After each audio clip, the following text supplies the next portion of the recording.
අයිබෝන් අපි ඇවිල්ලා ඉන්නේ ලෝකාන්තෙට. මේකට හරිම සීතලයි මේ ස්ථානය. ඉතින් අපි ගිහින් බලමු අතුලට මොන වගේ ප්ලේස් එකක්ද තියෙන්නේ සහ මොන වගේ දෙයක් අපිට දැනෙන්නේ ඊතල කොහොමද දැනෙන්නේ කියලා සහ ප්‍රපාතය කොයිතරම් ගැඹුරුද කියන එක අපි බලමු. ඉස්සරහට ගිහිල්ලා කොහොමද ෆස්ට් ටයිම් ආවේ බලමු අපි.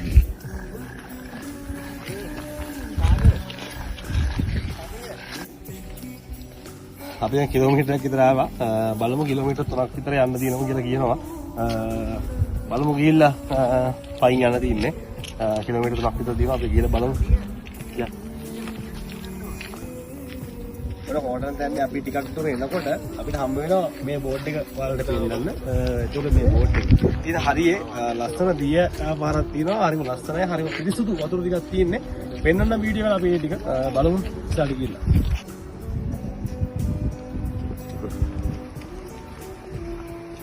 ඔන්න අපි කිලෝමීටරයක් විතර දුෂ්කර මාර්ගයක් ආවා.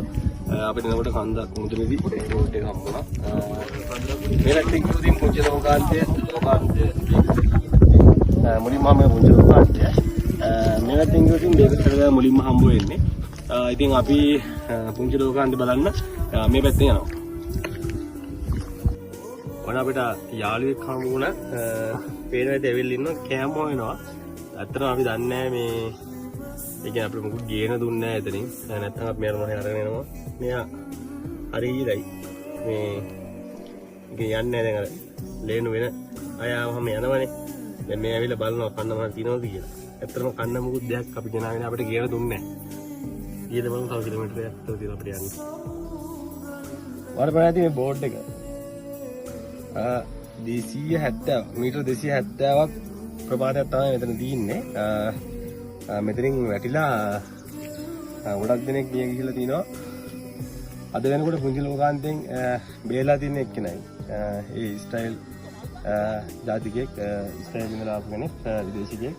මෙතනින් වැටිලා ෆයිලිස් වැටිලා බේරගෙන තිනවා. ඒක නා විතරයි බේරලා තින්නේ. අනිත් හැමෝම මිය ගිහිල්ලා තිනවා. 270ක් ප්‍රපාතයක් තමයි යට තියෙන්නේ. බලමු ලෝකාන්තයට ගිහිල්ලා තව කිලෝමීටර් එකමාරක් වගේ යන්න තියෙනවා අපිට. බලමු ගිහිල්ලා. ඔන්න මම හිතන්නේ පැය සාමාන්‍යයෙන් පැය අපිට 3ක් වගේ පැය දෙකමාරක් 3ක් වගේ ගියා අපිට මෙතෙන්ට එන්න. මේක තමයි අවසානයේ දුෂ්කර මාර්ගයක්. ඉතින් සුන්දර අවසානයක්. අර ලස්සනයි. බලන්න පුළුවන්. ලෝකාන්තයේ අවසානයේ තමයි මේ තියෙන්නේ. කිසිම දෙයක් පේන්නේ නැහැ. මීදුම විතරයි. අර ගල් පතුරක් තියෙනවා තන. මාර ලස්සන ප්ලේස් එකක්.